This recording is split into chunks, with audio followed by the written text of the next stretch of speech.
All right. Let's celebrate that. 80 baptisms last weekend. That's a record for a church on a regular baptism weekend. I'll talk about what's not regular just in a second, but you just want to celebrate life change, because that's a whole lot of people who've made a huge decision in their life to follow Jesus and want to make that public. And we've already gotten a lot of people saying, hey, wait a minute, I missed it. I really want to do that. And you're welcome to do that. And we will do another one in August, another big one. In fact, that's not a regular one. Occasionally we kind of blow it out, and there'll be 2 or 3 times that many who will get baptized, and we give the whole service to that. And that's the first weekend in August. And so even if you're online and you're somewhere else in the country, fly in and get baptized. That would be great. We can, or just call in or email in. We can also help you figure out how to get baptized where you are. It's the first thing that Jesus asks a Christ follower to do, and to go public with our faith that way. And so some of you aren't ready to take that step of following Jesus, but when you are, well, that's kind of the first step in. Once you believe, to say, man, I want to go public with that and be baptized. And if you want to do it sooner, let the church know, whatever campus you're at. And we do them in small groups. We do them in different ways, but circle the first weekend of August, and that'll be our next baptism. And anyway, that'll be really cool to celebrate all that life change too. So today we are finishing out this little series we've been in called No Offense, None Taken. And it's amazing how practical and surprising and how different God's wisdom is in relationships when it comes to how being offended. Because we're in a culture where it is so easy to offend and so easy to be offended. And God points us to a different way to navigate relationships. And today we're certainly going to see that. Today we're focused on not actions toward each other, but reactions toward each other. Because you and I can't control what people do. We can't control people's actions, what they do, what they say. And sometimes it won't be what we want, and it'll bother us. It'll be offended, right? But how we react, we are in complete control of. We're 100% in control of our reactions. And I think we all know through experience that reactions are a big deal, because the way we react to something will either spiral it down or take it up. It'll either kind of just make it worse or make it better, right? It can inflate it or deflate it, just depending on how we react. And we've got some choices, right? So when something happens, we can react like more normal people do, which is react in kind. The Bible talks about that. Jesus said do something different, but like eye for an eye, tooth for a tooth. You kick me in the shin, I'm going to kick you in the shin, right? I'm going to get back at you. So that's normal. You react in kind. You can also overreact. Meaning somebody does something and you take it bigger, you escalate, go, even bigger. You can also choose to not react at all. Just ignore it. Or you can make another choice. And it is a crazy choice. It is also a powerful choice. And it's the choice that Jesus points us to. And this has the power to change you. It has the power, or me, it has the power to change the other person or group. It has the power, if we choose it enough, to change a whole culture. And today we're going to focus, we're just going to look at what Jesus says about the power of our reactions and what an alternative, a Jesus reaction, might look like. Now, to get us into that, before we look at what Jesus is going to say, I'm going to give a scenario to kind of help us out a little bit. And you can think of scenarios in your own life. This is from mine. And it's one that came to mind from a long time ago when I was in 6th grade. So it was on my 6th grade birthday. Now, my birthday is November 1st. So go ahead and circle that date too. You've got baptism and then my birthday, right? November 1st. And that's, which is All Saints Day. They named it after me and then decided, well, we might as well put all the saints in there. But that's November 1st, which means my birthday is the day after Halloween, October 31st, right? So this story really starts on Halloween, my 6th grade year.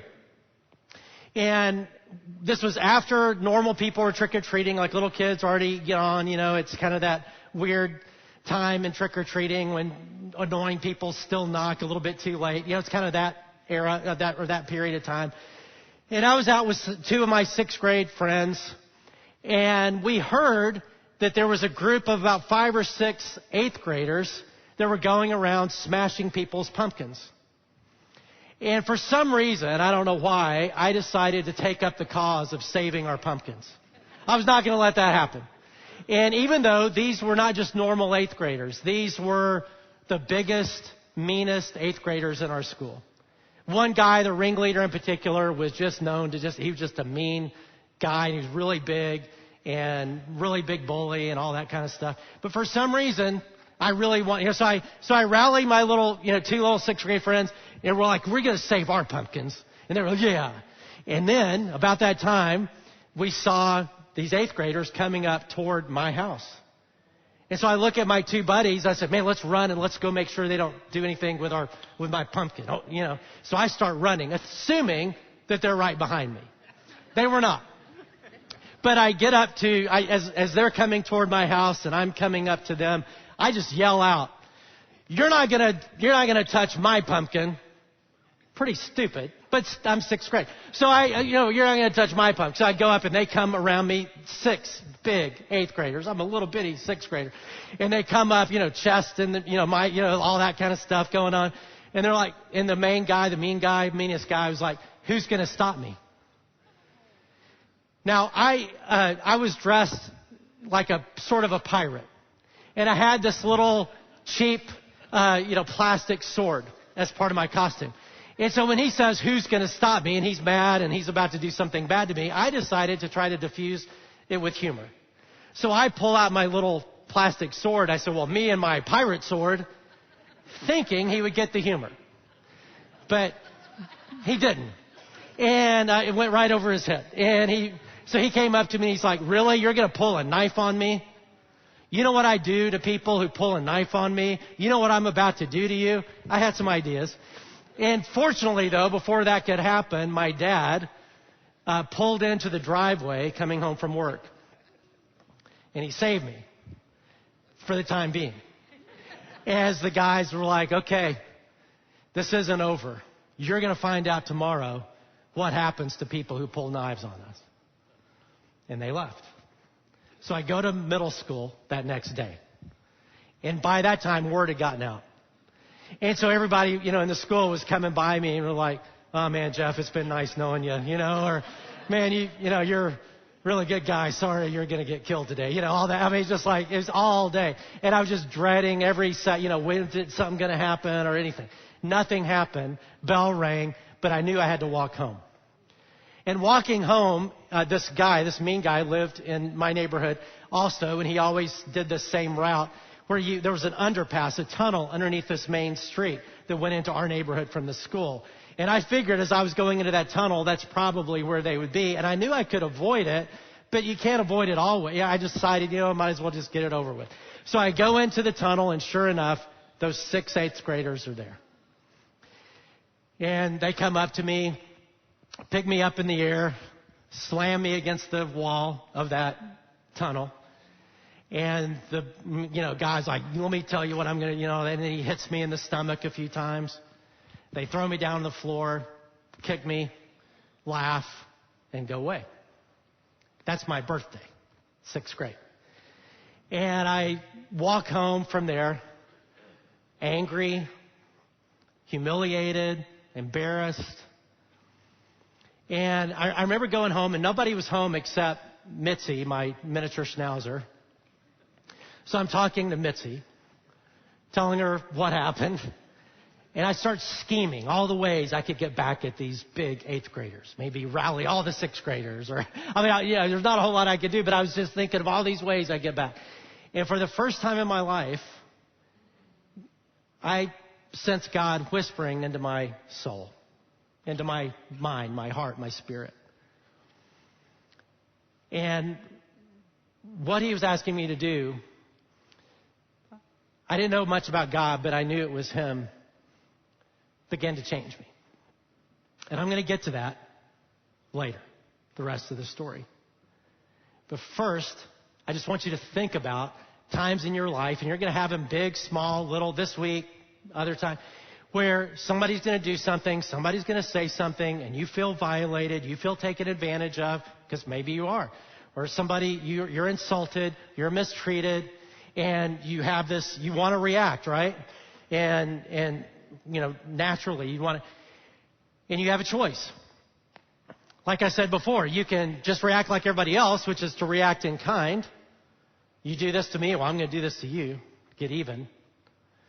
You can overreact, take it up even higher. You can just ignore it, not react at all, or there's another choice. And that other choice is powerful, not only for you, but for others. And if we do it long enough, it's actually powerful enough to change a whole society, a whole culture. And it's much needed right now. It's a crazy choice. And it is the Jesus choice. So we're going to look at it. And for those of you who are not Christians, you didn't sign up to do what Jesus said. So you got a choice. But I'm going to tell you, if you do this, it's pretty incredibly cool. And you'll even see insults and slights and being taken advantage of as an opportunity. And it's kind of fun, not to get slighted, but it's actually fun to respond this way. But for those of us who are Jesus followers, this isn't optional. This is part of the deal. This is part of the thing we sign up for. It's not even just a bonus thing. Oh, do all this other stuff. And then, do this if you can. Like, this is part of the package. Like, this is really important to God. And today we're going to see why. And we're going to see it in what's called the Sermon on the Mount. Now, Jesus didn't label it anything, but we call it the Sermon on the Mount because he was on this hillside. It was a very important sermon because it was a time where he was laying out his, manifesto. It was him saying, hey, this is what he called his kingdom, which is the world made right again after sin ruined it. This is the kind of life I'm bringing, and this is what it means to follow me. This is how Jesus people roll. So it's not just extra. This is like what we do. This is what we're known for. And he gives a lot of space in that sermon to how we react to other people and who are offensive. And so I'm going to read it and then we'll unpack it. And this is crazy, but it's powerful. Luke 6:27. But to you who are listening, I say, love your enemies. Now in Matthew, he adds, you've heard it said, love your friends, hate your enemies. But I say to you, love your enemies. Do good to those who hate you. Bless those who curse you. Pray for those who mistreat you. If someone slaps you on one cheek, turn to them the other also. If someone takes your coat, do not withhold your shirt from them. Give to everyone who asks you, and if anyone takes what belongs to you, do not demand it back. Do to others as you would have them do to you. Now let me unpack it, because like I said, it's pretty crazy, but pretty stinking cool what can happen. But let's just go through it. First, he says, love your enemies. That's kind of the big highlight. That's kind of the big headline. Love your enemies. Now, by enemies, he doesn't mean people in your life who mess up and hurt you. Like, they don't want to hurt you. They love you or they care about you. But people, we're going to fail each other. We're going to do, and he's not saying love people when they, like, in the face of an offense, love people who love you but mess up. That's true that we need to do that. But he's sort of assuming we know that. Like, we'll be able to do that. That's hard, but not as hard as this is. What he's talking about is enemies. And an enemy is a person who does not love you, is a person who hates you, is a person who does not have your best interest at heart. They're hurting you on purpose. They're disregarding your feelings and don't give a flip about that. They don't care about you. They're out to get you. And Jesus says even that kind of person, especially that kind of person, in the face of hate, choose love. Now, love, biblically, is not a feeling. It's not this warm, syrupy, oh, I fell in love, I just love you. It's not like you just, they do something terrible and they're a terrible person and you're like, oh, I love you so much, man, I just love you. And, I feel so wonderful to you. It's not that. It's not that warm, fuzzy, that's great. But that's not what he's talking about. What he's talking about is a choice. To transcend feelings of wanting to get even, to say, you know what? Choice says, I'm going to take self out of the equation and I'm going to elevate you. You're more important than me. I'm going to honor you above me. I'm going to serve you above me. I'm going to prefer you above me. That's what love is. Love is the opposite of selfishness. It's preferring the other. It's focusing on the other, doing whatever is best for the other. And so you're saying, so whenever something happens with an enemy, somebody who's out to get you, and they do something bad, it's an opportunity instead to say, I'm not going to respond in kind. In fact, I'm going to do what love demands. I'm going to do what is best for you. I'm going to honor you. I'm going to prefer you. I'm going to serve you. Now, then he unpacks it with the rest of it. He says, do good to those who hate you. So in the face of hate, meaning people who are doing bad things, people who are hurting you, people who are maligning you, people who are tearing you down, people who are talking badly about you, people who are not including you, people, whatever it is, in the face of that, do good. Do the opposite. And think, is there a way that I can actually do good? Is there a way that I can serve this person? Is there a way I can include this person? Is there a way I can honor this person, speak well of this person, even though they've done the opposite? It's doing good. It's not return, as another Bible passage says, do not return evil for evil. It is returning evil with good. Responding good in the face of evil. And then he says, bless those who curse you. When people insult you and they curse you, instead, don't return insult for insult. Instead, find a way to bless them. Find a way to honor them. Find a way to respect them. Pray for those who mistreat you. Now, notice it's pray for, not pray against. He's not saying, God, I pray that you'll turn their hair into maggots. You know, you may want to pray that, or God, I pray you give them leprosy. Just make a couple things fall off, not everything, but just something, you know, just let them know how much I'm hurting right now. God can do that, but He won't respond to that kind of prayer. But we are to pray for them. God bless them. God, show your love to them. God, we'll talk more about the prayer thing, but it's a powerful thing when we do that. If someone slaps you on the cheek, turn to them the other also. Now, if you're not a Christian or you're not around church very much or haven't ever been around church and you've been in this culture, you've heard the phrase, turn the other cheek. And you may wonder where that happened, like where that came from. Well, that came from Jesus. There's a lot of phrases in our culture like that come from Jesus. It's a really powerful thing, but it's also misunderstood. So let me tell you what this passage is not saying, and then we'll do what it is saying.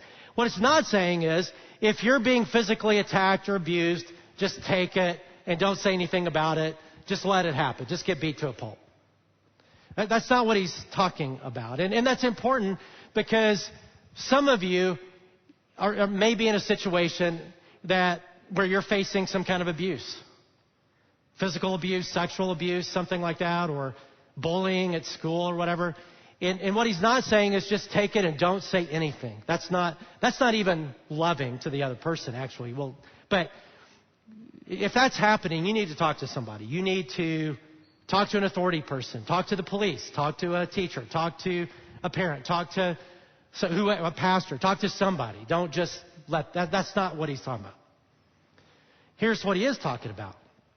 The NIV says slap. In their culture, it was a normal thing, not just, or at least it wasn't that uncommon, that to add to an insult, you would add a slap. It was a backhand slap in that culture. So you would slap the person, and it wouldn't necessarily hurt terribly. That wasn't the point. It was just this adding this physical thing to an offense, just to slap them and say, so what are you going to do about it? And for some reason in my mind, it's like a French accent works. It's like you like it with a glove or something, and you go whap, and you go, so what are you going to do?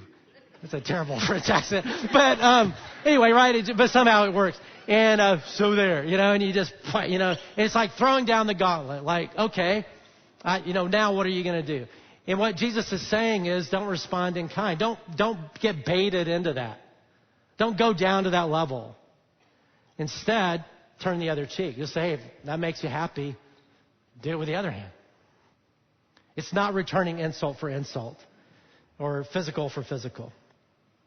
Give to everyone who asks you, and if anyone takes what belongs to you, do not demand it back. That's talking about when you're taken advantage of, even financially or whatever. Now, there's some unique things I think that are going on in that culture but it transcends to this culture too. It's just respond with uncommon generosity. Even if somebody takes advantage of you and, you want to make a big deal about it and all that, instead, he's saying, why not just be overly generous and take away that sting, take away their power over you and just say, you know what, if that means that much to you, go for it. It's yours. It's a very different way to respond. His summary says, do to others as you would have them do to you. Now, in context, this isn't just actions, this is reactions. Meaning react to other people the way you wish they'd react to you. Like when something happens like this. So, because when we mess up, we don't want people to be fair. We don't want to get what we deserve. When we mess up, right, we want them to say, like you get a ticket or something, we don't want to get what we deserve. We want to get the warning, right?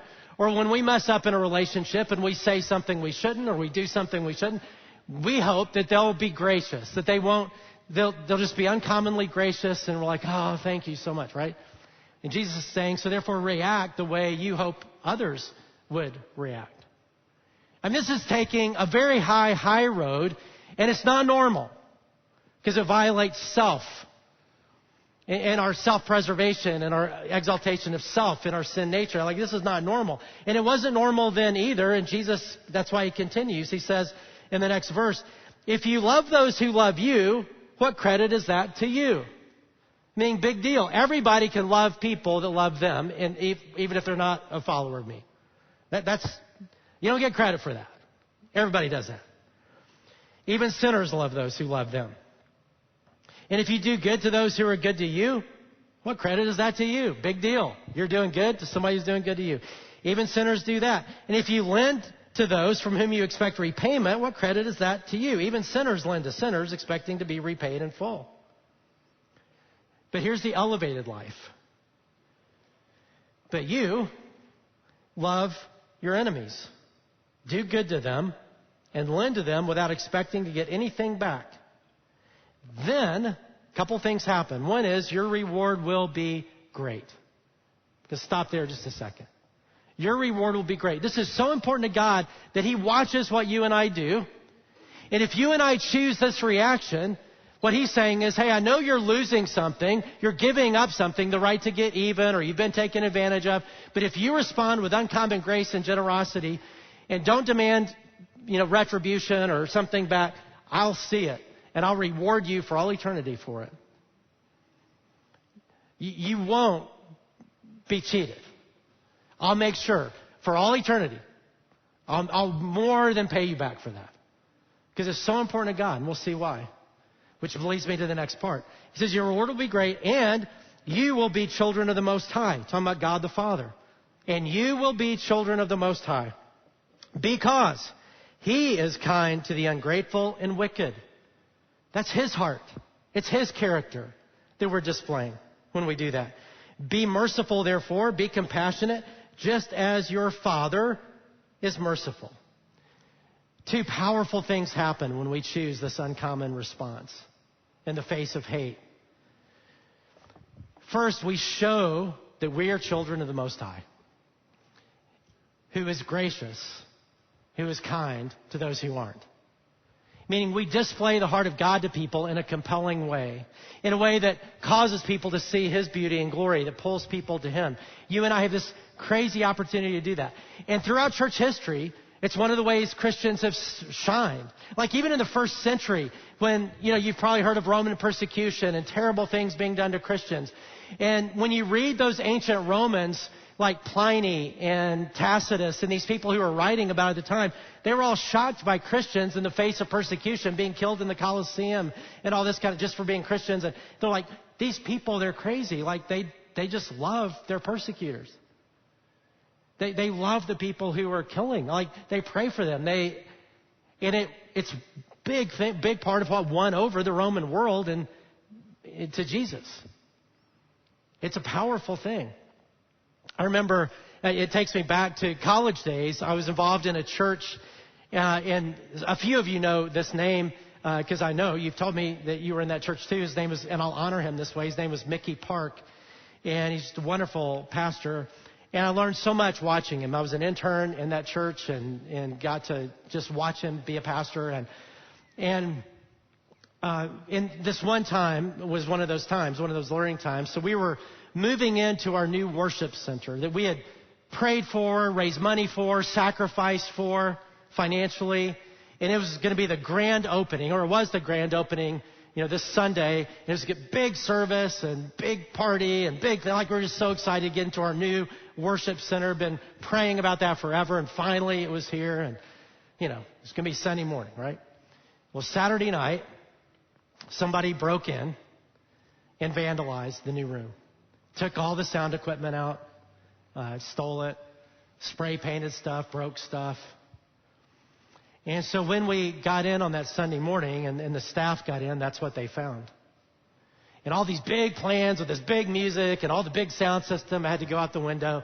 And the youth group had a little speaker that, they could use. And so there was a speaker with a microphone and a guy with a guitar that led some worship. And we all just felt so violated. And then Mickey got up and he said, hey, instead of a normal sermon, he said, you know what happened? And he explained what happened. And we don't know who, but somebody broke in. And then he said this. He said, we're going to pray for those people. That's what we're going to do today. And a lot of us were thinking, yeah, let's pray for those people. Pestilence, suffering, whatever. And he's like, and here's how we're going to pray. We're going to pray that they are overwhelmed with God's blessing. That God will just shower his blessing on them in a way that they don't know what hit them. Let's pray that they will be overwhelmed with God's unconditional love for them in a way that they can't shake it. He said, people, I don't know I don't know who they are, but obviously they're people who are hurting and people who have some issues going on, and God loves them, and they're the kind of people we're called to reach and love, and that's what we're going to do. We're going to pray that God will just shower down his blessing on them. And you just felt something break in the church, in a good way. It's like, yeah, that's right. Well, word got out about that in the community. Not just about the vandalism, but about the prayer for the vandals. And it was the kind of chatter you want, right? As people thinking, man, how crazy that they would pray that. It's powerful, right? I mean, just look at Martin Luther King, right? Who used these passages to guide his way through the civil rights movement and changed our culture because of it. Because love in the face of hate is powerful. I mean, here's what he said. Darkness cannot drive out darkness. Only light can do that. Hate cannot drive out hate. Only love can do that. He also said love is the only force capable of transforming an enemy into a friend. Another time, let no man pull you so low as to hate him. It's amazing. I mean, in my little problems, I can think of him and think, wow, if he was able in the face of that kind of hate to choose love, I can choose love with what I face. And it can change a culture. That's one thing that happens, right? We display the heart of God in such a compelling way that it changes people. But the other thing that happens is it changes us. And in fact, the way Jesus, when he said, and you will be children of the Most High, I think a better way to translate that verb tense from the original language, Greek in the New Testament, would be, and you will become children of the Most High. And it's hard to translate it that way because you're like, wait a minute, that's not how we become children of God. That's not how we're saved, by works or by... And Jesus isn't talking about salvation. Jesus is talking about what Christians, it's a Christian word called sanctification. He's talking about transformation. He's talking about spiritual formation, how we grow, how we change. And what Jesus is saying is, one of the ways we grow and change, that we become like God, that we become like our Father, that we become children, that you'd say, yeah, you're like your dad. The way that happens, one of the ways that happens is when we choose love in the face of hate, when we choose to react this way.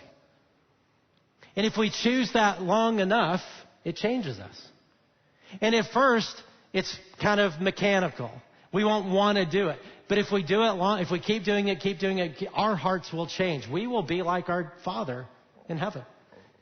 We'll actually want to do that. It's like, this is a picture of my dad and my mom too. This is when they were in their 30s, so it's a while back. My dad's in heaven now. And that's on display, that picture, when you walk into my mom's house. And whenever people do that and they know me, they're like, oh man, he looks like Jeff, or Jeff looks like him. And they'll tell me that. And I always love hearing that. But what I love hearing more is when people say, Jeff, you're a lot like your dad. Not just look like your dad, but you're like your dad. That's a huge honor for me, because I'm not. I wish I was more like my dad was an amazing person. I wish I was more like my dad. But whenever I hear that, I'm like, man, thank you. Let's take that up a few notches. Because what Jesus is saying, you want to be like your dad? You want to be like your father? Then make this choice. And if you make this choice long enough, it's one of the ways we grow to be like him. It's one of the ways we grow to be like our dad. We not only display the heart of God, but we start taking on the heart of God. We start to think like he does. We start to be like him. And again, like I said, at the first time you do it, or second, third time, it may just be sheer obedience. But over time you do it enough, it'll change your want to. It'll just be the way you operate, the way you relate, the way you think over time. That's what began to happen to me back in 6th grade on my birthday. Remember that? So here's what I sensed God speaking into my heart and life as I was scheming with Mitzi, my dog, about what we could do to these 8th graders. And when I sensed God speaking, and I didn't know anything about God in 6th grade, but I knew this probably didn't come from me, and it certainly didn't come from Satan. And just because what I sensed God saying for the first time in my life, pray for him. Pray for him. And I didn't want to. But I knew it was God. So I looked at Mitzi. I really did. I looked at Mitzi and I said, okay, we're going to pray for him. And I bowed. I got down on my knees. Probably the first time I'd ever done that. And began to pray for him. And when I began to pray for him, it really changed me. Because it's hard to pray for somebody that you're mad at and stay mad. Because as you begin to pray for them, you start to realize, man, there's something broken in this person. And I know God, hurt, like the phrase, hurt people, like there's something really broken in this. Like, and God, I don't know what it is. And his life must be terrible. And would you change it for him? Whatever's going on in his heart and life, God, would you change it? It must be terrible to be him. And it began to change me. That's the power of what Jesus is talking about. It not only can change others and change our world, it can also change us. But it's not a normal choice to love our enemies, to do good to those who hate us, to honor those who are reviling us and who mistreat us and who leave us out or tear us down, and we build them up. I mean, that's not a normal reaction. But it's the Jesus reaction. And for all the reasons we've said, it is a powerful one. It's one of the ways we roll. And we're going to practice it. I'm going to encourage us to practice it. We're going to pray about that. But before I do, I want to give just a couple caveats. One caveat I've already given, and that is if we're talking about if you're being abused some way, actually it's loving, because really the choice is what does love demand? Like what's the most loving thing I can do? In that case, actually the most loving thing, not just for you but for the other person, is to reach out to somebody else who can help, because that's not cool. Like, so we're talking about that's something different, okay? Another caveat is if you have unresolved pain in your life, this is going to be really, really hard to do. And it's about triggering, right? Because when something happens, you'll trigger and it'll go all the way back to that unresolved pain. You don't even realize it's happening, and you'll give a big reaction and think, and so it's really hard to do what Jesus says if you're holding on to unresolved stuff. And so let me encourage you to deal with that unresolved stuff, because it's not that you're a bad person, that your personality is messed up or something like that. It's just there's stuff there, and you probably didn't do anything wrong to be hurt, right? But you have a choice to get unhurt, to resolve it, and so that it doesn't trigger. And then, we're something big. There's another caveat, but I don't remember it, so it must not be that important. So we're going to take this to God, and I want you to, this week you're going to have an opportunity to practice this, because somebody's going to text something. Somebody's going to post something. Somebody's going to say something. You're going to get a Slack message at work that you want to go back. You're going to, somebody's going to do something or not do something, or whatever, right? There's just, and there's even some really bad people who are going to try to make your life hard. And you're going to have a choice about how to respond. And the Jesus response is just instead of just reacting how you naturally would, is just stop and pray about it. Just a second, just pray. Just say, God, what would love do? What does it mean for me to love this person? And sometimes that's really hard to know, but and you may even want to talk to somebody if it's really confusing and get some help. But God, what would love demand me to do in the face of this? What happened? How could I not respond in kind but take the high road? A really high road. And again, if you take it enough, what you'll find over time is it's just kind of the way you roll. You'll be like, have the heart of the Father, and but at first it's going to be clunky and it's not going to feel right. And it can change our lives. It can change our soul. It can change the other person. It may not happen. You may not even see it in your lifetime. But it has the power to do that. It has power, if we do choose it enough, to change our culture. The one that really needs to be changed in this area.